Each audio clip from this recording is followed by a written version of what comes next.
নমস্কার বন্ধুরা, আমি সহেলি। অলৌকিক জোনের আসরে তোমাদের অনেক অনেক স্বাগত জানাচ্ছি। আজ ভূত চতুর্দশী। সারা বছর আমরা ভৌতিক অলৌকিক ঘটনা শুনি, বিশেষত আমরা ভৌতিক ঘটনা শুনে থাকি। তো আজকে আমাদের জন্য বিশেষ দিন, এটা বলতে কোনো বাধা নেই।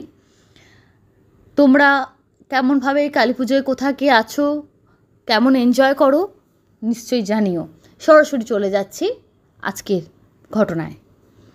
ঘটনা পাঠিয়েছেন অতসী সাহা রায়। উনি থাকেন বর্তমানে বালিগঞ্জে, কিন্তু বলছেন আমাদের মানে ওনার মায়ের তরফ থেকে আর কি, ওনারা বাংলাদেশের লোক ছিলেন, বাংলাদেশের খুলনার লোক ছিলেন তখনকার দিনে।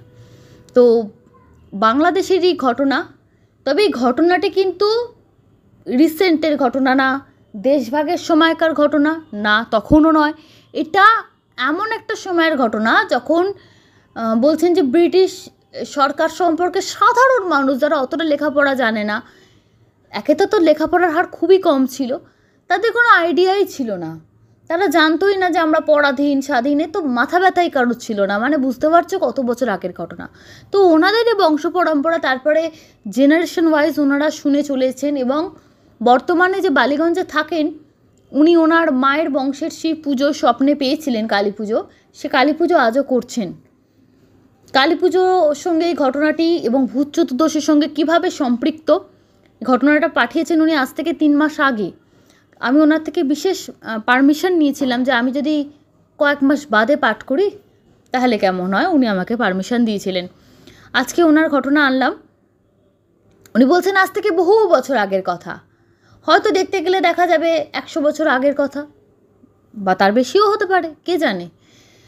বলছেন আমাদের এটা কথার কথা, লোকেরা হাসে। আগে যখন আমাদের মায়েরা প্রথম দেশভাগের পর এসছিলেন, ঠাকুমারা এসছিলেন, মায়েরা এসছিলেন পরের দিকে, ঠাকুমাদের বংশ এসছে আরও আগে, তাদেরকে এখানে বলতো বাংলাদেশের তো সবাই বলে আমরা জমিদার ছিলাম, কিন্তু কথাটা তা না। বাংলাদেশ খুব সমৃদ্ধ জায়গা ছিল, সত্যি মানুষের হাতে অর্থ ছিল, তাদের একটা খুব সুন্দর ব্যবস্থা ছিল, আর তখন এত ঝামেলা ঝঞ্ঝাটও ছিল না, মানুষ সবাই মিলে ওরা মিলেমিশে সকল সম্প্রদায়ের মানুষ থাকতেন। তিনি যে সময়টার কথা বলছেন, যে সময়কার ঘটনা, তখন বাংলাদেশ একটি ইসলামিক রাষ্ট্র বা দেশ ছিল না। তখন বাংলাদেশে বৌদ্ধ জনসংখ্যা বেশি ছিল, হিন্দুর থেকেও বেশি ছিল বৌদ্ধ আর হিন্দু। মুসলিমরা তখন সংখ্যালঘু ছিলেন, থাকতেন সংখ্যালঘু, মানে সবে শুরু হচ্ছে। এবং একজন ফকিররা আসতেন, এসে তারা আস্তে আস্তে ইসলাম প্রচার করেন, তারপর আস্তে আস্তে ইসলাম ধর্ম ছড়িয়ে পড়ে। তো ওই সময় খুব কুসংস্কারও আমাদের ভারতীয় হিন্দু সমাজে প্রচলিত ছিল, যেমন সন্তান না হলে, প্রথম সন্তান হলে তাকে জলে ভাসিয়ে দেওয়া, এরকম নিয়ম কিন্তু সব জায়গায় ছিল, পশ্চিমবঙ্গেও যেমন ছিল ওই সাইডেও কিন্তু ছিল। এছাড়া অধিক সন্তান হয়ে গেলে বয়স্কদের সঙ্গে একটা 5 বছরের বাচ্চার বিয়ে দিয়ে দেওয়া, এগুলো খুব জলভাত ছিল, কোনো ব্যাপারই ছিল না। তো এবং তাছাড়া যারা শূদ্র জাতি ছিল তাদেরকে ছোট চোখে দেখা, সমাজে প্রচুর খারাপ কিছু প্রচলিত ছিল, যা বর্তমানে আমরা ভাবতেই পারি না যে এরকম কিছু হতে পারে। তো ওই সময় ওনাদের বাড়ির, উনি সব বলছেন আমরা জানি না অত দূরের সম্পর্ককে কি বলে সম্বোধন করব, তো ঠাকুমা বলেই সম্বোধন করছে। সেই সময় যিনি ঠাকুমা ছিলেন তিনি মাত্র 13 বছর বয়সে বিধবা হয়েছিলেন, 13 কি 14 বছর বয়সে। তার ঘরে তার 2টি যমজ সন্তান হয়েছিল, কন্যা সন্তান, এবং তার সন্তান জন্মাবার বছরখানেকের মধ্যেই তার স্বামী মারা যায়। তো এইটুকু ছোট মেয়ের সন্তান জন্ম নিয়েছে, এবং একটা সন্তান তো অপুষ্টিতে, 2টো মেয়ের মধ্যে একটা মারাই যায়, একটা মেয়ে কোনো রকমে বেঁচে যায়, কারণ মা নিজেই ছোট, তার আবার বাচ্চা। সেই মেয়েটিকে নিয়ে বিধবা অবস্থায় তিনি পড়লেন মহাবিপদে। শ্বশুর বাড়িতে তো কৌলিন্য প্রথা, মানে জাঁকজমক কৌলিন্য প্রথার, সেখানে তার ভাসুর, তার ঘরে বহু বিবাহ প্রথার নিদর্শন, প্রচুর স্ত্রী, নিজের ঘরের স্ত্রী, আবার কোনো জায়গায় কুলীন ব্রাহ্মণের মেয়ে হলে সেখানে গিয়ে তিনি বিয়ে করতে চলে যান। মানে বিয়ে করে তার বাড়িতেই সেই মেয়ে থাকবে, কিন্তু বিয়েটা হয়ে যেতে হবে, মানে বাড়িতে কুমারী মেয়ে রাখা যাবে না, এবং কুলীন ব্রাহ্মণের সঙ্গে কুলীন ব্রাহ্মণকেও বিয়ে দিতে হবে, মানে সাধারণ ব্রাহ্মণ হলে আবার সে বিয়ে হবে না। তো এই প্রথায় আর এই প্রথাতে ওনারও বিয়ে হয়েছিল, ওনার স্বামীরও এর আগে সংসার ছিল। বৃদ্ধ বয়সেই তিনি এই মেয়েটি যখন বিয়ে করেন, ওনাকে যখন বিয়ে করেন তখন ওনার বয়স বলছে খুব বেশি হলে 6 বছর, আর স্বামী তখন অনেক বড়। পরবর্তীকালে স্বামী নৌকাডুবিতে মারা যায় এবং তার আগের স্ত্রীরা তারাও বিধবা হয়েছে, কিন্তু তাদের ঘরে বড় বড় সন্তান সন্ততি এবং এক একজন তো মানে তার থেকে বড়, এরকম পরিস্থিতি। তো এইসবের পর তিনি সন্তান নিয়ে কী করবেন, শ্বশুরবাড়িতে তাকে যথারীতি তাড়িয়ে দিল, কেন এতজনকে দেখা রেখে দেওয়া সম্ভব না। তাও আবার কন্যা সন্তান হয়েছে, সুতরাং তারা বাড়িতে রাখবে না। তিনি একটি সন্তান তো মারা গেল যমজ, এই সন্তানটিকে নিয়ে তিনি তার বাপের বাড়িতে চলে এলেন। বাবার বাড়িতে বিধবা মেয়ে, কিন্তু তবুও কুমারী মেয়ে থাকার থেকে বিধবা মেয়ে যেন ঠিক আছে, বা অনেকে বলছে সহমরণে দিতে পারতে। ঘটনাটা উনি বলছেন আমি এক ফোঁটা বাড়িয়ে বলছি না, কেউ যদি ভাবে তখনকার সময় নিয়ে মানে মজা করে বানিয়েছে তাহলে তাদের ব্যক্তিগত বিষয়, এটা আমাদের পরিবারের জিনিস। ঘটনাটা শুনলে আপনারা বুঝতে পারবেন। তো সেই মেয়েটিকে নিয়ে দাদা বৌদি, অনেকগুলো দাদা, প্রায় 8 জন দাদা, বাকি বোনেদের বিয়ে হয়েছে, কিন্তু প্রতিটা বোনের কিন্তু সৌভাগ্যবতী। বাকি ওনারই কপালটা খারাপ ছিল। বাকিদের স্বামীও বেঁচে আছেন, তাদের হয়তো ঘরে 2-3টে স্ত্রী থাকলেও থাকতে পারে, বা কারোর হয়তো একটি স্ত্রী, কিন্তু ওনার মতন এভাবে অল্প বয়সী বিধবা হয়ে সন্তান নিয়ে ফিরে আসা, এবং মেয়েদের মধ্যে উনি ছোট ছিলেন সবার থেকে, এরকম কিন্তু হয়নি। ওনার বাবা মৃত, মা তখনও যদিও সংসারে সর্বে সর্বা, কিন্তু দাদারা আছেন, বৌদিরা আছেন, তাদের ছেলে মেয়ে নিয়ে বিশাল বড় সংসার। এছাড়া ওনার বাড়িতে ওনার 2টো বিধবা পিসি আছেন, তাদের দলে গিয়ে উনি গিয়ে পড়লেন যে ও তুইও বিধবা হয়ে গেলি আমাদের দলে। কিন্তু সেই পিসিদের আবার কোনো সন্তান হয়নি, তারা বাল্য বিধবা, মানে বাল্য বিধবাই। তো এনাকেও বাল্য বিধবা বলা যায়, কিন্তু এনার আবার সন্তান হয়ে গেছে, এই একটা মুশকিল। তো ওইটুকু মেয়েকে নিয়ে, সন্তানকে নিয়ে তিনি কোনো রকমে জীবন কাটাতে লাগলেন। অনেক চেষ্টা করেছেন 4-5 বছর সবার সঙ্গে মানিয়ে চলার, কিন্তু ভালো করে খেতে তো পেতেন না। নির্জলা একাদশীর মতো হাজার হাজার ব্রত আর বিধান সারা বছর পালন করতে হতো, এক সূর্যে আহার করার মতো। এবং আস্তে আস্তে শরীর অসুস্থ হয়ে গিয়ে বুকে ঠান্ডা লেগে উনি মৃত্যু পথযাত্রী হয়ে গেলেন। কোনো রকমে তার মেয়ে, 4 বছরের ছোট্ট মেয়ে, এর হাতে পায়ে ধরে আমার মাকে সুস্থ করে দাও বলে তার মাকে সুস্থ করলো। এবং সুস্থ হবার পর ওনার বাপের বাড়ির পরিবারের প্রতিও একটা ঘেন্না ধরে গেল যে না, এরকম তো ঠিক না, আমার ভীষণই কষ্ট হচ্ছে, আমি কিভাবে থাকবো। উনি মেয়েকে নিয়ে ওখান থেকে, গ্রাম থেকে বেরিয়ে গিয়ে একটা জায়গায় কার সঙ্গে যোগাযোগ করেছিলেন, সেখানে গিয়ে উনি একটা ছোটো কুঁড়ে ঘরের মধ্যে থাকতেন। সেখানে একটা সাধুদের আখড়া ছিল, তাদের সঙ্গে থাকতেন। তাদের কেউ কারোর দায়িত্ব নেয় না, ওখানে ভিক্ষা করে খায়, ছোটো জমি জমা করে, ফলমূল চাল কলাটা দিয়ে কোনো রকমের দিন চলে যায়।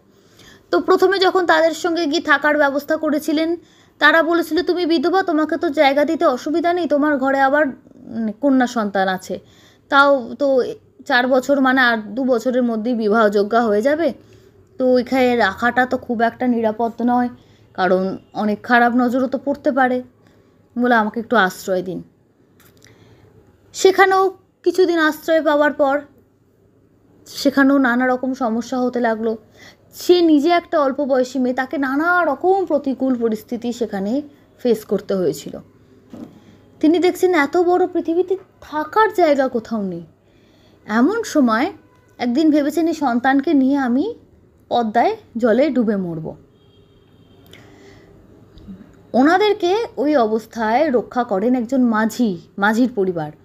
তারা বলেন আমরা তো জাতিতে নিচু, তুমি তো বললে ব্রাহ্মণ কুলের মেয়ে, বাচ্চাটাকে নিয়ে কী কাণ্ড করতে যাচ্ছিলে, তুমি মা আমার বাড়িতে থাকবে, আমাদের আব্বাবু আবার এরকম কোনো নিয়ম নেই, তোমাদের বাউনদের যত নিয়ম আছে তাদের কম্পারেটিভলি নিয়ম আচার অনেক কম। বলে আমি এই সমাজ আর নিয়ম থেকে আমি জর্জরিত, 2টো খাওয়ার জন্য আর মাথা গোজার ঠাঁইয়ের জন্য অনেক কষ্ট করছি, এমনকি নিজের বাপের বাড়িতেও ভালোভাবে জায়গা পেলাম না, সেখানে আমার মানে অলরেডি 2টো বিধবা পিসি আছেন, তার মধ্যে আমি যাওয়ার পর যেন সেই আগুনে ঘি পড়ার মতো হয়েছিল। তারপরে একটা আখড়ায় এসে থাকলাম, সেখানেও দেখলাম কিছু অল্প বয়সী সন্তদের মানসিকতা ভালো না, সেখানেও তারপরে আমি এই জীবন শেষ করার সিদ্ধান্ত নিয়েছি। বলছি তো অনেক ব্যাপার, শ্বশুরবাড়িতেই বলো, ওখানে তো আর ফিরে যাওয়ার কোনো ব্যবস্থা নেই। তারা আমাকে তাড়িয়ে দিয়েছেন। বলেছিল পুত্র সন্তান জন্ম হলে তবুও হয়তো রাখতো, কিন্তু কন্যা সন্তান হয়েছে, রাখার কোনো প্রশ্নই আসে না। যেন সন্তান বড় হবে আর কয়েক বছরের মধ্যে তার আবার বিবাহের ব্যবস্থা করতে হবে, তো সে তো অনেক ঝামেলা। সেই মাঝির পরিবারে তারা থাকতে লাগলো, এবং মাঝি তার সমাজে আর বলেনি যে ইনি বামুনের মেয়ে বা কিছু, তাতে আবার সমাজে এক ঘরে হয়ে যাওয়ারও ভয় ছিল, অনেক সমস্যা ছিল। তিনি বলেছিলেন যে আমার এক আত্মীয়া মারা গেছেন, তার মেয়ে আর বিধবা মেয়ে আর তার নাতনিকে আমি নিয়ে এসেছি, এরকম বলেছে। গ্রামের লোকেরা সহজ সরল মেনে নিয়েছে। তাদের ওখানেই থাকা, তাদের সঙ্গে তার ওনার যে নৌকা চালক তার স্ত্রী ছিলেন, তার ছেলে মেয়েদের সঙ্গে ওদের পরিবারটি খুবই ভালো, আচার ব্যবহার এদের সঙ্গে একদম নিজের মতন ভালোভাবেই থাকছিল। কিন্তু যে মাঝি তিনি অসময়ে মারা গেলেন। মারা যাবার পর পরিবারে কারোর ব্যবহার হয়তো চেঞ্জ হয়নি, কিন্তু অভাব অনটন নিত্য সঙ্গী হয়ে গেল। সে মাঝির একটা ছেলে ছিল, তার বর্তমানে সবাই জানে পোলিও, কিন্তু তখন তারা জানতো জন্ম পঙ্গু, হাঁটতে পারে না, একটা পা ছোট বড়।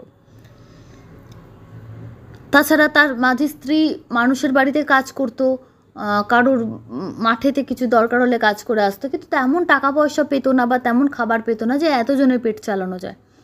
খুবই কষ্টে দিন কাটছে। এমন সময় ইনি কী করতেন, কাঠকুটো কেটে মানুষের কাছে দিয়ে আসতেন, যার তখন তো উনুনে রান্না, সেখান থেকে কিছু টাকা যদি রোজগার করা যায়, কখনো বাড়ির উঠোনের ফল পাকড় যা আছে দিয়ে কিছু রোজগার, এভাবে চেষ্টা করতেন।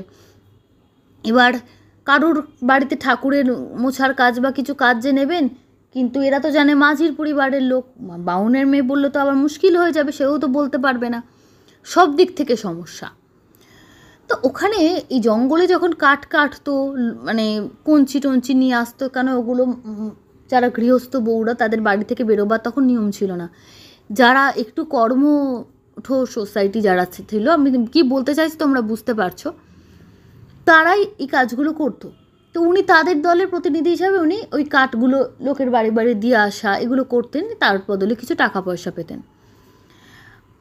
তো একদিন কাঠ কাটতে গিয়ে জঙ্গলের মধ্যে একটি শিব মন্দির দেখতে পেয়েছে। শিব মন্দিরের ওখানে রোজ প্রার্থনা করতো, কিন্তু সেখানে কোনো মূর্তি নেই। শিব মন্দির কী করে বোঝা গেল, শুধু বাবার ত্রিশূলটুকু আছে, মানে ত্রিশূলের আকৃতিটা আছে একটা পাথরের মতন, আর কিছু নেই, আর কিচ্ছু নেই। এবং মাথার ওপর ছাউনি দেওয়া যে মন্দির তাও না, কিন্তু দেখে মনে হয় যেন কেউ হয়তো কখনো আসে, হালকা ফুল পড়ে থাকে, কখনো বেলপাতা পড়ে থাকে, যে কেউ না কেউ আসে ত্রিশূলের পুজো করে। তো প্রতিদিন বাবাকে বলতেন যে বাবা আপনি আসুন, আমাদের রক্ষা করুন, দরকার হলে যদি স্বাভাবিকভাবে আমরা বাঁচতে না পারি আপনি আমাদের প্রাণ নিয়ে নিন। এই মেয়েকে নিয়ে, মেয়ের তখন তাই বছর 6 বয়স, এই করে 2 বছর কেটে গেছে, 6 বছরের মেয়েটাকে নিয়ে এবার কোথায় যাব, কি করব, এবার তো মেয়েকে বিয়ে দিতে হবে, আস্তে আস্তে মেয়ে বড় হবে, আরও বড় হবে, তখন তো বিয়ে দিতেই হবে, মানে 10 বছরের মধ্যে তো বিয়ে দিতেই হবে, থেকে বেশি তো দেরি করা যাবে না। কিন্তু বিয়ে দিতে গেলে তো জন্ম গোত্র এইসব তো লাগবে। আমি তো নিজে ব্রাহ্মণ বাড়ির মেয়ে, কিন্তু এই মাঝির পরিবারের সঙ্গে থাকি, এদের গোত্রে তো সে তো মহাপাপ হবে অন্যের গোত্রে যদি নিজের মেয়েকে বিয়ে দিই। আমি বড় ধর্মসংকটে পড়েছি বাবা, উপায় ছিল না, নিজের পরিচয় লুকিয়ে এখানে থাকা ছাড়া আমার কাছে উপায় ছিল না। এই সমাজ আমার সমস্ত পথ বন্ধ করে দিয়েছ। তুমি যদি না আসো, তখনও বলেছিলেন তোমার সঙ্গে তো অনেকে থাকে, তুমি তাদেরকে তো পাঠাতে পারো বাবা, আমরা গরিব মানুষ, তুমি হয়তো আমার জন্য এলে না, তোমার সঙ্গে যারা থাকেন তাদেরকে তো পাঠাতে পারো, তারা তো কেউ এসে আমাদের দুঃখ দূর করতে পারে। তো এভাবে প্রার্থনা করতো, প্রায় যেত। এই করতে করতে এবার মেয়েটা যখন আরটু বড় হয়ে গেল, মায়ের সঙ্গে মেয়েও যেত। মেয়েও গিয়ে ওরকম ছোটোখাটো ফুল তুলে দিয়ে আসা, মালা গেঁথে দিয়ে আসা, কারুর বাড়িতে হয়তো বললে একটু কাজ করে দিয়ে যাবি, কেউ কেউ থাকতো একটু উন্নত মানসিকতা, যে ঠিক আছে তুই মালাটা গেঁথে দিয়ে যা, বাচ্চাটিকে বলতো আমি গঙ্গা জল ছড়া দিয়ে নিয়ে নেবো আর কি, মালাটা রেখে যা, ওতে নাকি দোষ হয় না। তখনকার সমাজে আবার দোষগুণ ছিল, বুদ্ধি করে দোষগুণ ছিল। যে কাজটা তার শক্ত বা যে কাজটা মনে হচ্ছে তার সময় লাগবে বেশি বা কিছু, সেখানেও তার কোনো দোষ থাকতো না। ফলটা নিয়ে আসছে, সেটা দোষ নেই, ছুঁয়ে ফেললে সে দোষ, মানে তার হাত থেকে ডাইরেক্ট নেবে না, সে মাটিতে রেখে যাবে, আর একজন আবার গঙ্গা জল ছড়া দিয়ে সেটাকে তুলে নেবে, এরকম ধরনের নিয়ম ছিল। তো তারা তো জানে না এও একটা ব্রাহ্মণ বাড়ির কন্যা, তারা তো নিচু জাতি বলেই তাকে ট্রিট করতো, কিন্তু তাতে তো ওদের অভ্যেস হয়ে গেছিলো, ওটা ওদের গায়ে লাগতো না, ওভাবেই তাদের জীবন কাটছিল। এমন করতে করতে একটি বছর কালী পুজোর আগে এইরকম দীপান্বিতা অমাবস্যা, তার আগের দিন মেয়ের মায়ের খুব জ্বর, আর মাঝির পরিবার তো বলেছে অত্যন্ত গরিব, ভালো মানুষ ওরা, কিন্তু নিজেদের খাবার জোটে না, মানে এবেলা জোটে ওবেলা জোটে না, যে যেমন করে ভিক্ষে করে হোক কিছু কাজ করে হোক অন্ন সংস্থান করে, কেন যিনি সংসারের কর্তা তিনি তো দেহত্যাগ করেছেন। তখন মেয়েটি বলতো, দাদু মারা যাবার পর আমাদের সংসারে বড় কষ্ট, মা তো এখানে প্রায় আসে, তুমি আমাদের কথা ভাবতে পারো না। এবার তখন ছিল অমাবস্যা, কালী পুজোর আগের অমাবস্যা, অন্ধকার ঘন রাত, সেটা যে ভূত চতুর্দশী তা ওরা জানতো না অত কিছু। এবার শাস্ত্রজ্ঞান কে তাকে দেবে? তখনকার দিনে আজকে যেমন আমরা সব কিছু জানছি, তখন তো সেসব সুযোগ সুবিধা কিছু ছিল না। আর তো বলে এসছে, বলার পর মেয়েটি জঙ্গলের রাস্তা দিয়ে আসছে, তখন প্রায় সন্ধে হব। মেয়েটি সেদিনকে ভালো করে ফুলও কুড়িয়ে পায়নি, তখন এই সময় তখনকার দিনে প্রচণ্ড ঠান্ডা পড়ে যেত, গায়ে সারাদিন হিমের হাওয়া লেগেছে, ওরও দেখছে শরীরটা খারাপ লাগছে, এদিকে বাড়িতে মা অসুস্থ, ভেবেছিল আরও যদি কিছু ফল টল জোগাড় করা যায়, কিছু নদী থেকে শাপলা কারুর বাড়িতে দিয়ে যদি কেউ দুটো টাকা দেয় বা একটু চাল দিক, অন্তত মাকে দুটো গরম ভাত ফুটিয়েও অন্তত দিতে পারবে। কোনো কিছুতেই কিছু সেদিন আর জোগাড় করতে পারলো না। কোজাগরি লক্ষ্মী পুজোর দিন অনেকটা খাবার জোগাড় করেছিল, তাতে ওদের দুদিনই চলে গেছিলো, তারপর থেকে খাবার জোগাড় করা আরও কষ্টকর হয়ে গেছে। সারা সন্ধেবেলা যখন আসছে দেখছে ওর পেছন ওই জঙ্গলের মধ্যে দিয়ে, বিকেল থেকে গিয়ে ওখানে বসেছিল, জঙ্গলের মধ্যে দিয়ে দেখছে একটা ফস ফস শব্দ, পেছনে তাকাচ্ছে দেখছে কেউ নেই, আবার ফস ফস শব্দ, এবার এরকম আওয়াজ হচ্ছে। মেয়েটা আবার কিছুটা এগিয়ে আসার পর তখন অন্ধকার, রাস্তায় অত আলো নেই, অমাবস্যার রাত, আকাশের চাঁদেরও আলো নেই, কী করবে কী না করবে কিছু বুঝতে পারছে না, ওর একা একা খুব ভয় করছে। তো জঙ্গলটা পেরিয়ে যখন মাঠের কাছাকাছি চলে এলো, তখন দেখছে মাঠের কাছে কিছু যারা গরু চড়ায় তারা গরু নিয়ে ফিরছে, তো ওইটুকু বাচ্চা মেয়েকে দেখে পথে তারা বলছে, কী মেয়ে একা একা এই সময় অন্ধকার পথে, বিপদ আপদের ভয় নাই? বলছে আর অমাবস্যার রাত। ও বলে যে এরকম ফসফস শব্দ, বলো তা তো হবেই, জঙ্গলে গেছে, জঙ্গলে তেনারা থাকেন, ফসফস শব্দ হবেই, তা আবার অবাক হওয়ার কী আছে? তা ওখানে কেন গেছিলে? বলে এরকম যে ত্রিশূলটা থাকে ওখানে সবাই বলে নাকি ওটা বাবার থান, সেই জন্য আমার মাও যেত, মা এখন অসুস্থ, ও বলে এই ব্যাপার। তা উনি শুনে আর কী করবেন, গ্রামের মানুষ সবারই অবস্থা খুব একটা ভালো, বলে আমি তোমায় কিছু চাল দিচ্ছি, আমার বাড়িতে চলো, চাল টাল ফুটিয়ে খেও, আর এখন কদিন বেরিও না, মা সুস্থ হলে মায়ের সঙ্গে বেরোবে। বলো আচ্ছা।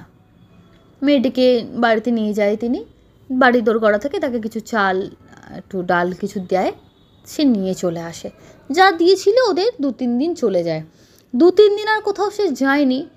সমস্ত কিছু কেটে যাওয়ার পর এবার প্রতি রাতে মা আর মেয়ে স্বপ্ন দেখে, একজন মানে সন্ন্যাসীর মতন বেশ ধারণ করে, সাপ হয়ে একজন জঙ্গল থেকে বেরোয়, এবং সাপটা একটা মানুষের আকৃতি ধারণ করে, দেখতে অনেকটা সন্ন্যাসী, আবার সন্ন্যাসী না, কিছুটা ভয়ঙ্কর, লাল লাল তার চোখ জ্বলছে, মাথায় ঝুঁটি বাঁধা, গলে দাড়ি, পরনের পোশাকটা ভালো বোঝা যায় না, কালো মতো একটা পোশাক পরে আছে,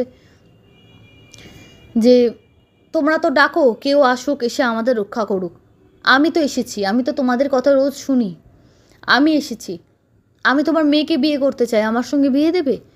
তো ওর মা বলে যে হ্যাঁ, স্বপ্নেই বলে হ্যাঁ বিয়ে দেবো, আমাদের অভাব অনটনটা দূর করে দাও দেখি, বিয়ে দেবো বলেছে।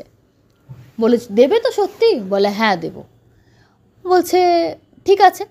স্বপ্নেতেই মানে প্রায় দিন স্বপ্নে আসে, প্রায় এরকম বলে, আর ও বলে আমাদের অভাব দূর করে দাও, আমরা যাতে একটু খেয়ে পড়ে বাঁচি। তো প্রথম যেটা হলো, সেই ওখানকার জমিদার বাড়িতে পুত্র সন্তান জন্মানোর জন্য সেই জমিদার গ্রামের লোককে প্রায় 3 দিন ধরে ভোজ খাইয়েছে, দুবেলা।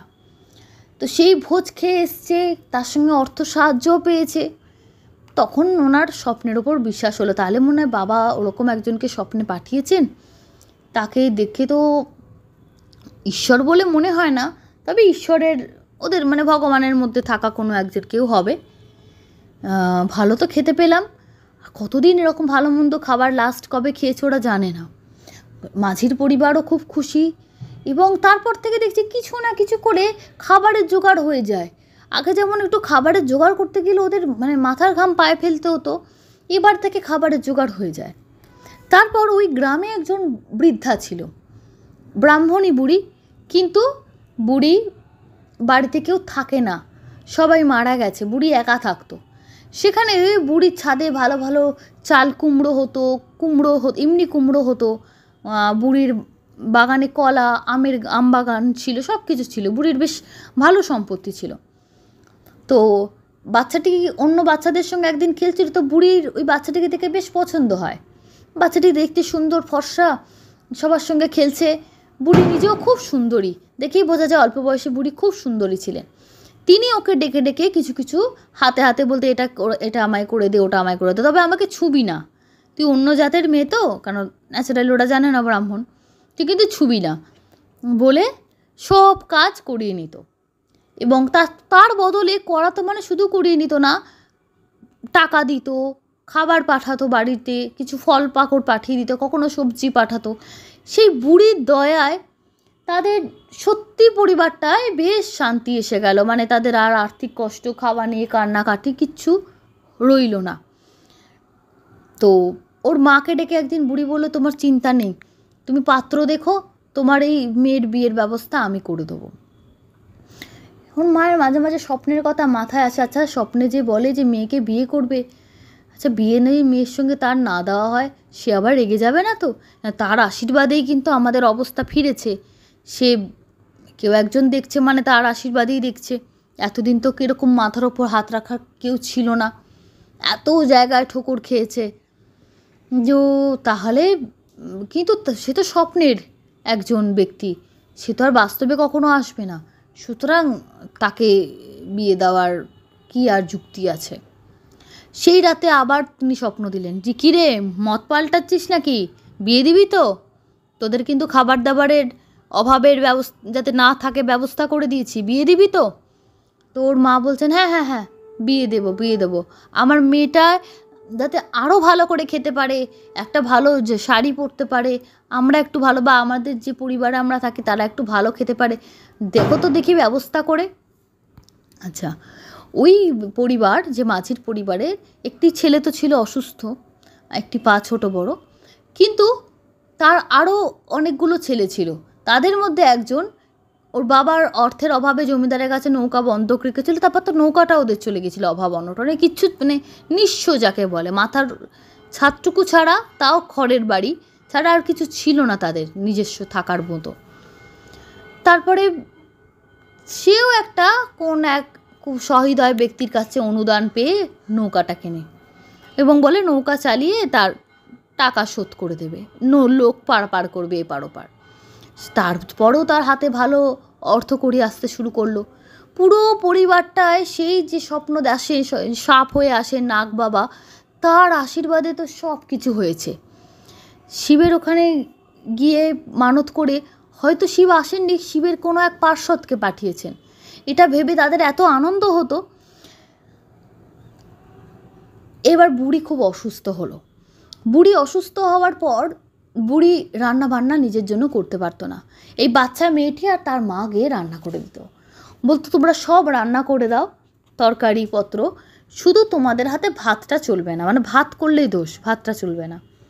অদ্ভুত নিয়ম। তো ভাত কোনো রকমে উঠে বুড়ি করে নিত, বাকিটুকু ওরা করতো, বা কখনো বুড়ি ভাত খেতই না, যেটুকু তরকারিপত্র ওরা করে যেত সেটুকু খেয়ে শুয়ে পড়তো। বুড়ি খুব অসুস্থ। বুড়িকে দেখতে তার এক আত্মীয়া এসেছিলেন দূর থেকে, তার সঙ্গে তার পুত্র সন্তান ছিল, তার পুত্রটির বয়স এই 19-20 বছর হবে। তারাও এসছে দেখতে বুড়িকে। এরাও তখন মা মেয়ে গেছে বুড়ির বাড়ি ঘরদোর ঝাঁট দেওয়া, পরিষ্কার করা, রান্না বান্না করে দেওয়া, সব কাজই এরা করে দিত, ওরা করতে গেছে। তো মেয়েটিকে দেখে তার মায়ের খুব পছন্দ হয়েছে, তো বলছে আমরা তো জাতিতে উঁচু জাতি, তোমরা তো মাঝি রে, তো তখন মেয়েটির আমি না হলে তোমার এতে বিয়ে দিতাম, তোমার মেয়ের সঙ্গে। ওর মা, ওই বুড়িটির খুবই অবস্থা ভালো, বৃদ্ধাটির। তার আত্মীয় তার গায়ের পরনের পোশাক গয়না গাটি দেখে বুঝছেন এই যে একদম সে জমিদার গিন্নি। আনন্দে প্লাস লোভে মন চকচক করে উঠল যে ওরে বাবা, তাহলে তো এর বাড়িতে যদি, আর আমরা তো সত্যি সত্যি ব্রাহ্মণ, এখানে তো না প্রাণ ভয়ে কোন দিকে বিপদে পড়বো বলে বাধ্য হয়ে মাঝির বাড়িতে নাহলে এক ঘরে করবে, ব্রাহ্মণের মেয়েকে রেখেছে বলে। তো কি করব লোভের বশে বলে ফেললো যে আমরা কিন্তু আসলে ব্রাহ্মণ। বলে কি করে? তুমি যে মাঝির পরিবারে থাকো, তুমি ওদের পরিবারে কেউ নও? বলে আসলে না, আমি এরকম আত্মহত্যা করতে যাচ্ছিলাম, উনি বাঁচিয়েছিলেন, আমি এরকম কুলীন ব্রাহ্মণ পরিবারের মেয়ে, বিধবা, কম বয়সী বিধবা হয়েছি। আমার মেয়েকে নিয়ে কী করবো, বাপের বাড়িতেও জায়গা হলো না, এদিক ওদিক করতে করতে আমার, তারপরে সবটা বললে এই অবস্থা। বলছেন বাংলাদেশে ঘরে বিধবার তো অভাব নেই, তোমার মতন তো কেউ, বলে আমাদের মতো অনেকে আছে যাদের এরকম দৌড়ে দৌড়ে ঘুরতে হয়, তারপর শেষ জীবনে তারা পথের ভিখারি হয়ে যায়। বলছে শুনে খুব খারাপ লাগলো, তাহলে তো আর কোনো বাধা রইল না, কিন্তু কিভাবে হবে? কিন্তু এখানে ওকে জানালে আমার বাস উঠে যাবে, মেয়ের বিয়ে হয়ে গেলে মেয়েকে না আপনারা নিয়ে যাবেন, কিন্তু আমারও তো জীবনটা পুরো পড়ে আছে। এখানে যদি কেউ জানতে পারে যে আমি ব্রাহ্মণ বাড়ির মেয়ে হয়ে এদের কাছে আছি, সেটাও কিন্তু ব্রাহ্মণ সমাজ নানা রকম মানে বিধিনিষেধ আরোপ করবে, এদেরকে এক ঘরে করে অনেক রকম সমস্যা হতে পারে। বলে হ্যাঁ, সে ভয়ও তো আছে, পণ্ডিতদের ভয়। বলে কি করা যায়? বলে তোমার মেয়েকে নিয়ে তাহলে আমরা চলে যাচ্ছি, ওখানে গিয়ে বিয়ে দেবো। বলে তাই করুন। সেই মেয়েটা অত বাচ্চা মেয়ে, মাকে ছেড়ে যেতে চাইছিল না, কিন্তু মেয়ের ভবিষ্যতের জন্য তিনি পাঠিয়ে দিলেন, তো তুই যা। মেয়েটির বিয়ে হলো, মেয়ে সুখে সংসার করতে লাগলো। ঠিক কিছুদিন স্বপ্ন আসে না, একদিন স্বপ্নে সেই নাগের রূপ ধরে যে আসে, সে বলল কিরে এভাবে ঠকালি, বলেছিলিস না মেয়ের সঙ্গে বিয়ে দিবি, তোর মেয়েকে পছন্দ করেছিলাম, আমি তো আসতাম বিয়ে করতে, তুই কি ভাবলি আমি কখনো আসবো না, স্বপ্নেই রয়ে যাব? এবার আমি যখন আসবো এত খারাপভাবে আসবো, আর এর ফল কিন্তু খুব খারাপ হবে।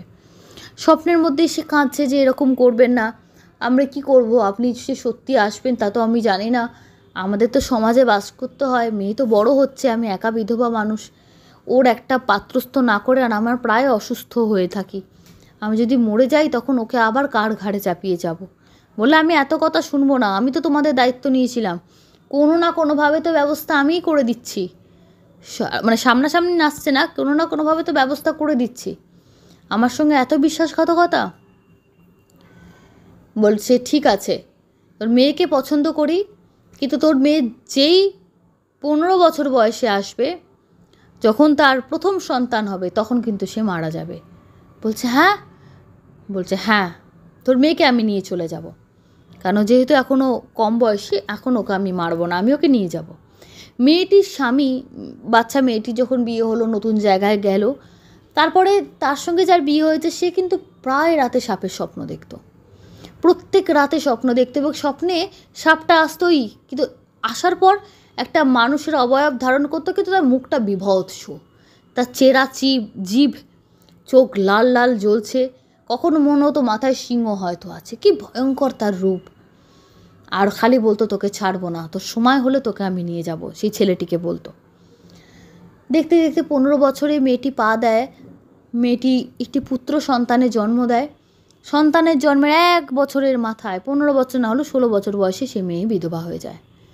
তার কাছে মা যায় ছুটে, মেয়ে বিধবা হয়ে যাওয়ার পর সেই বাড়ির লোকেরাও খুব একটা ভালো চোখে তাকে দেখে না, কিন্তু পুত্র সন্তানে জন্ম দিয়েছে বলে তাকে কেউ ফেলে দেয়নি। কিন্তু বলেন আপনার মেয়ের যেরকম সাপের সঙ্গে বিয়ে ঠিক করা ছিল, বলেননি কেন, আমার ছেলেটা মরে গেল, তো এরকম মেয়েকে অনেক কথা শুনতে হয়। সেই মেয়ের এরকম পরিস্থিতি হলো আমার মতন, মাটি মারা যায়। মা মারা যাওয়ার পর এবার পুরো মায়ের জীবন শেষ, মায়ের পরিবারের সঙ্গে মেয়েটিরা কারোর কোনো যোগাযোগও রইল না। মেয়েটি ওই পরিবারের থেকেই ছেলেটিকে মানুষ করতে লাগলো। ছেলে বড় হলো, ছেলের বিয়ে দিল, তার সন্তান হলো, তার ছেলেটি মারা গেল, তার নাতিরা রয়ে গেল।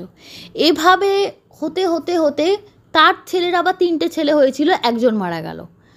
সেই বংশ থেকেই, সেই বাচ্চা মেয়েটির বংশ থেকেই আজকে যিনি ঘটনা বানিয়েছেন তিনি বলছেন প্রতি বছর ভূত চতুর্দশীতে একজন মারা যেত সেই বংশের ছেলে। এবার তখন যেহেতু অধিক সন্তান জন্ম নিত, কারোর হয়তো 10টি সন্তান হলো, তার সূত্র ধরে, মানে সে যার ঠাকুমা তার সূত্র ধরে হয়তো তার নাতির বা কারুর অনেকগুলো সন্তান হলো, পুতি যাকে বলতো, তার মধ্যে একজন মারা যাবে, মানে মারা যাবেই প্রত্যেক বছর। ওই বংশটাই আস্তে আস্তে অভিশপ্ত হয়ে গেল, আস্তে আস্তে বংশ ডালপালার মতো ছড়িয়ে গেল, তাকে কেন্দ্র করে পুরো বংশটা অভিশপ্ত হয়ে গেল। তখন ওদেরই ওই বংশের একজন মানে সাধক, তিনি সাধনা করতে গেছিলেন সিদ্ধি, যে এই বাড়িতে এই অকাল মৃত্যু, প্রতি বছর একজন করে মৃত্যু যেন কাটে না, কাল অসুচ যেন কাটেই না, কাল অসুচ কাটতে না কাটতে আর একটা অসুচ শুরু হয়ে যায়। এটা অভিশপ্ত পরিবার, এখানে কেউ মেয়েরও বিয়ে দিতে চায় না এই বাড়িতে, মানে কেউ এই বাড়ি থেকে মেয়ে নিয়ে যেতেও চায় না। তো অভিশপ্ত বংশ পরম্পরায় ওই অভিশপ্ত বাড়ির অভিশাপ কাটানোর জন্য তিনি সাধনা করেছিলেন, তিনি মায়ের সাধনা করেছিলেন শক্তি মতে, মাকে স্বপ্নে পেয়ে বলেছিলেন কিভাবে করে। তখন মায়ের স্বপ্নাদেশে হোক বা আগ্রহে হোক, যেভাবেই হোক, বলেছিলেন যে যে গুরুর সান্নিধ্যে উনি সাধনা করছিলেন বা তপস্যা করছিলেন, সেই গুরু বলেন যে দেখো এর হাত থেকে মুক্তির উপায় সেই যে তোমাদের পূর্বপুরুষে, মানে তোমার ঠাকুমার ঠাকুমা তার ঠাকুমা করে, মানে এভাবে তিনি যে কথা দিয়েছিলেন সর্পদেবকে, অ্যাকচুয়ালি সে একটা পিশাচ, সাপের রূপ ধরে আসতো, কিন্তু ওরা নাগজনিতে জন্ম, বহু জনি আছে আমরা জানি না, তারা একটা পিশাচ বা পার্শ্বদ, তারা সবসময় ভৈরবের সঙ্গে থাকে এবং তন্ত্র সাধনা তাদের ছাড়া হয় না। তাদেরকে খুশি করো, তাদেরকে তোমাদের বাড়ির কোনো একটি মেয়েকে তার সঙ্গে বিয়ে দাও। বলে হ্যাঁ, বলে দাও না, একটা সাপের মূর্তি তৈরি করো, তাকে আহ্বান করো, করে একটি মেয়ের বিয়ে দাও, মেয়েটি বেঁচে গেলেও যেতে পারে তার আশায়। কিন্তু একটা মানে রিস্ক, তোমাদের বাড়িতে তো এমনিই প্রত্যেক বছর মারা যাচ্ছে, একটা মানে তোমাকে নিতেই হবে। তারপর দেখো সে কথা রাখা হয়ে গেলে মনে হয় তার শান্তি হবে, নাহলে প্রতি বছর একজন করে এভাবে পুরুষের প্রাণ যাচ্ছে, এটা অভিশাপটা রয়েই গেছে, অভিশাপ কাটানো হয়নি। তো তিনি অন্য কারোর না হলে যে সাধনা করতে গেছিলেন, তিনি তার নিজেরই 4টি কন্যা সন্তান ছিল, তিনি বলে আমি আমার একদম সবার যে সর্বকনিষ্ঠা কন্যা সন্তানকেই আমি মায়ের পায়ে দিলাম, জানবো যে আমি নিজের সন্তান, কারণ আমি আমার ভাই বা বোনেদের কারোর থেকে তাদের সন্তান আমি নিতে পারবো না, অন্যের ক্ষতি করতে পারবো না, যদি বাচ্চাটি মারা যায় ক্ষতি হলে আমার হোক, কিন্তু এই বংশের অভিশাপটা কাটুক। তো ওইভাবে মূর্তি তৈরি করে, সাপের মূর্তি করে, সেই যিনি আছেন যক্ষ বা সর্পদেব, কিভাবে বলা যায় আমি জানি না, তিনি ভগবান ছিলেন না, তাকে আবাহন করে তার সাথে ওই মেয়েটির বিয়ে দেওয়া হয়। এই রকমই ভূত চতুর্দশীর অমাবস্যার রাতে মেয়েটি সুস্থ স্বাভাবিকভাবেই থাকে, যদিও পরের দিন থেকে বাচ্চাটির জ্বর এসে যায়, বাচ্চাটির মা কান্না কাটে আমার মেয়ে এবার বোধহয় মারা যাবে বা কিছু, কিন্তু পরের দিন মায়ের বিশাল করে পুজো হয়, মা কালীর বিশাল পুজো হয়, এবং মা ওই সন্তান মেয়েটিকে প্রাণ ভিক্ষা দেন। বলে ওরা মায়ের সঙ্গে যারা থাকেন, ডাকিনী যোগিনী সক্ষিনী, তাদের মধ্যেই একজন, পুরুষরাও তো থাকে, পিশাচ থাকে, যক্ষ থাকে, এরাও তাদের মধ্যে একজন, যারা দীর্ঘদিন ধরে মায়েদের মানে ভোলানাথ এবং দেবী পার্বতীর সঙ্গে সবসময় থাকেন, কথিত আছে। তারপর তিনি একটি মন্দির প্রতিষ্ঠা করেন, সেই মন্দিরের বছরের পর বছর পুজো বা অর্চনা শুরু হয়, এবং সেখান থেকে এই অভিশাপ তাদের সংসার থেকে কেটে যায়। কিন্তু প্রবলেম আবার কখন শুরু হয়, মায়ের পুজো, তারপর এতগুলো যুগ জেনারেশন কেটে গেছে, তারপর যখন এই যে দেশ ভাগ হচ্ছে, যখন ওনারা চলে আসছেন, ওই রকম পরিস্থিতিতে মূর্তি ভাঙা হচ্ছে, সাংঘাতিক পরিস্থিতি, মন্দিরটি তাদের ভাঙা হয়ে গেছে, তাদের পূর্বপুরুষরা যখন চলে এলো এখানে এসে তো আর থাকারই জায়গা ছিল না, রিফিউজি ছিল, কিন্তু ওখানে আবার সেই বছরে একবার করে কেউ না কেউ মারা যায়, ওটা আবার শুরু হয়েছিল। তখন ওদের যখন নিজেদের পায়ের তলায় মাটি শক্ত করে ওরা নিজেদের যখন একটা আস্তানা ঠিক করলো, সেখানে আগে মায়ের ছোট করে একটি মূর্তি না, ঘট এনে প্রতিষ্ঠিত করে বলছে আমরা খাই না খাই তুমি পুজো নাও। তারপর আবার সেই সমস্যা সমাধান হলো এবং তারপর থেকে প্রতি বছর বংশ পরম্পরায় ওরা এখনও কালী পুজো ওদের বাড়িতে হয় এবং বর্তমানে বালিগঞ্জ উনি থাকেন, ওনাদের বাড়িতে কালী পুজো হয়। বলছেন প্রচুর জায়গা আমরা ঘুরেছি, কিন্তু ওই ঘটের কিছু ধান আমরা আর ঘটের কিছু জিনিস, সেটা উনি বলছেন আমি বলতে পারবো না, কিছু গুপ্ত জিনিস আছে, সেটা আমরা ক্রমবর্ধমানভাবে আমরা বয়ে নিয়ে চলেছি, আজও আমার কাছে আছে। তো ওই পুজো যদি আমরা এখনও বিশ্বাস করি, এই পুজো আজকের আধুনিক যুগেও যদি বন্ধ করা হয় আবারও কিন্তু সেই অভিশাপ ফিরে আসবে। মানে মায়ের পুজোতেই সে অভিশাপ খণ্ডন হয়েছিল, কিন্তু অভিশাপ পুরোপুরি শেষ হয়ে যায়নি, কারণ তাকে কথা দিয়েছিল, বিয়েটা দেয়নি। আর এই বাচ্চা মেয়েটিকে তো বিয়ে দিয়েছিল সে তো মানে সাধনার জন্য, দেখানোর জন্য, সত্যিকারের তো না। সে যক্ষ বা পিশাচ যাই বলি, তিনি চেয়েছিলেন বিয়ের পর সে মেয়েটিকে তার সঙ্গে তাদের দেশে নিয়ে যাবেন, তারা যেখানে থাকে। তো সেটা তো সম্ভব হয়নি। যার সঙ্গে দ্বিতীয়বার পুজোর ছলেই বিয়ে হলো তাকেও তো পাঠায়নি। প্রথম যার জন্য কথা দেওয়া হয়েছিল তারও কোনো ব্যবস্থা হয়নি, তাকে অন্য জায়গায় তার মা বিয়ে দিয়েছিল। এই বিশ্বাসঘাতকতার শাস্তি হিসাবে গোটা পরিবারকে জেনারেশন ওয়াইজ শাস্তি পেতে হয়েছে। এই ছিল ঘটনা। বন্ধুরা, কেমন লাগলো তোমরা অবশ্যই জানিও। সরাসরি চলে যাচ্ছি আজকের দ্বিতীয় ঘটনায়। দ্বিতীয় ঘটনা লিখেছেন তৃষা, লিখছেন প্রিয় সহেলি, আবার অনেক দিন পরে কিছু স্মৃতি, কিছু ঘটনা তোমার সঙ্গে শেয়ার করতে এলাম। আমার বেশ কিছু ঘটনা তুমি সুন্দর কণ্ঠে পড়োনি, হয়তো দেখোনি, যাই হোক তোমার মিষ্টি গলার আওয়াজ শুনে ভালো হয়ে যায় মনটা। আজ আরও একটি ঘটনা লিখেছি। আমি তখন বেশ ছোট, আমার ভাই তখনও হয়নি। বাবার সঙ্গে ওনার অফিসে মাঝে মধ্যে যেতাম। আমার বাবা ছিলেন সার্ভেয়ার, রাজ্য জলসেচ দপ্তরে মেদিনীপুর শাখায় চাকরি করতেন। ওনাদের অফিসটি ছিল একটি পুরাতন জমিদার বাড়ি, সবাই বলতো মল্লিকদের নাচবাড়ি। সুন্দর সাদা কালো চৌকো ইতালিয়ান মার্বেলের মেঝে, একটা বড় বললে ভুল হবে সুবিশাল হলঘরের দেওয়ালে বিশাল দেওয়াল জোড়া আয়না ছিল। আমি যে সময়ের কথা বলছি সালটা ছিল 1987 কি 1988। আর ছিল সার্ভে ড্রয়িংয়ের সুবিশাল টেবিল। অফিসে নাইট গার্ড ছিলেন দুজন, ননি জেঠু ও শিবু কাকু। ননি জেঠু খুব ভালোবাসতেন আমায়, ভীষণ ভালো মানুষ ছিলেন।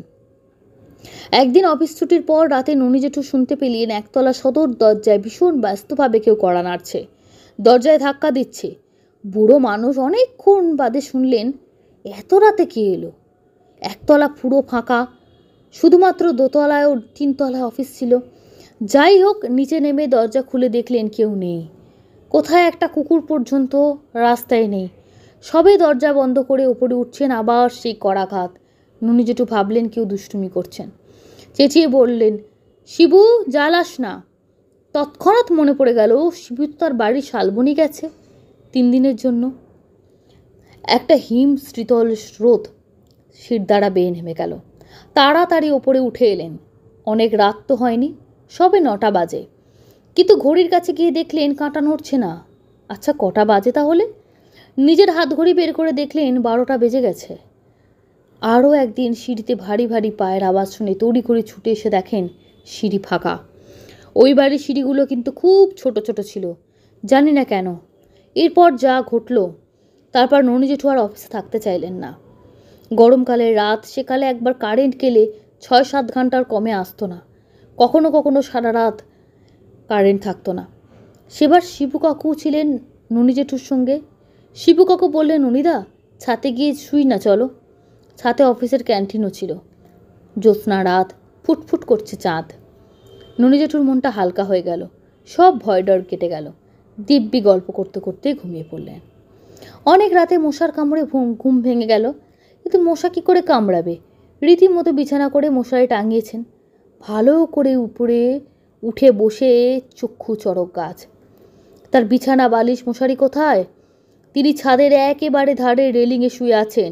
সেখান থেকে তার বিছানা প্রায় 20 থেকে 25 ফুট দূরে। তিনি নীরবে বিছানায় ফিরে এলেন। পাশের বিছানায় শিবু কাকু অঘরে ঘুমোচ্ছেন। 1 গ্লাস জল খেয়ে শুতে চেষ্টা করলেন, চোখ বুজে রইলেন। হঠাৎ ঝটকা খেলেন। উঠে বসে বললেন, শিবুরে বলে প্রচণ্ড চিৎকার করে অজ্ঞান। পরে যখন জ্ঞান এলো তাকে 3 তলায় নামিয়ে আনা হয়েছে। সবাই তার মাথায় জল ঢালছে। সকাল 10টা বাজে। সবাই জিজ্ঞাসা করলো, ননিদা কি হয়েছে? কাউকে কিছু বললেন না ননি জেঠু। ঘর ফাঁকা হতে বাবা ও শিবু কাকু দুজনেই বললেন, ননিদা কোনো ভয় নেই, কি হয়েছে বলো। শিবু কাকু বললেন, জানো ননিদার চিৎকারে উঠে দেখি বিছানা সহ ননিদা ছাদের এক কোণে তালগোল পাকিয়ে পড়ে আছে। আমি তো প্রথমে ওনাকে খুঁজেই পাইনি অত রাতে। আধ ঘুমে ওনাকে হাতড়েছি রীতিমতো ঝাপসা অন্ধকারে, তারপর খুঁজে পেয়েছি।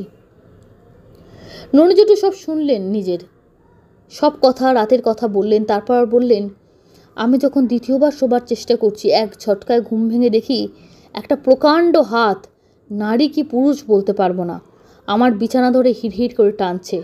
আর হাতের মালিক প্রায় 10 ফুট ধরে অন্ধকারে দাঁড়িয়ে আছে। তবে আমি অজ্ঞান হতে হতে হাসি ও কান্নার মিশ্র আওয়াজ শুনেছি। আর কোনো বেশি দিন ওই অফিসে ননি জেঠু কাজ করেননি, ছেড়ে যাননি, রিটায়ার করেছিলেন। তবে আর কোনো দিন ছাদে একলা যাননি। ঘটনাটি ভালো লাগলে পড়ো, একেবারে সত্য ঘটনা এটি। আচ্ছা, কারো যদি কনফিউশন থাকে আমি আরেকবার বলছি। ননি জেঠুটা আসলে রিটায়ারমেন্টের টাইম হয়ে গেছিলো। রিটায়ার করার পর ন্যাচারালি আর নাহলে হয়তো উনি হয়তো বদলি হয়ে যেতেন বা নিয়ে নিতেন বদলি। ওভাবে কাজ করা খুবই মুশকিল। যার সঙ্গে হয় তিনিই জানেন যে কী পরিস্থিতিতে তারা থাকেন। আজকে দুটি ঘটনার প্রথম ঘটনাটি কিছুটা দৈব অলৌকিক মেশানো, দ্বিতীয় ঘটনাটি ভৌতিক ঘটনা। কেমন লাগলো বন্ধুরা জানাতে একদম ভুলে যেও না। সরাসরি চলে যাচ্ছি আজকের কমেন্ট বক্স সেকশানে। লিখছেন বৃষ্টি কুকিং ব্লগস, সত্যি অন্যরকম ঘটনা, আগে শুনিনি। সব্যসাচী চৌধুরী লিখেছেন পুরোপুরি thriller, thank you so much. Swapan Roy, ভয় কাকে বলে, এই ঘটনাটা শুনে প্রমাণ হলো। এটা মনে হয় সেরা ঘটনা 2025 সালের, থ্যাংক ইউ সো মাচ। আপনাদের এই কমেন্টগুলো আমাকে অনেক অনেক অনুপ্রেরণা দেয়। Sarbani Mukherjee, rarest in the world. Joydeep IG6 লিখেছেন happy Diwali in advance, happy Diwali তোমাদের সবাইকে। মানুষ মজুমদার, এরকম ঘটনা আরও চাই দিদি। সুজাতা ঝাঁ লিখেছেন সত্যি হাড় হিম করে দেওয়ার মতো একটা ঘটনা শুনলাম, তার সাথে চোখে অশ্রু এসে গেল, অসাধারণ। মৌসুমি দে লিখেছেন খুব ভয়ঙ্কর, ইউনিক, আনবিলিভেবল ঘটনা, ভীষণ ক্রিপি।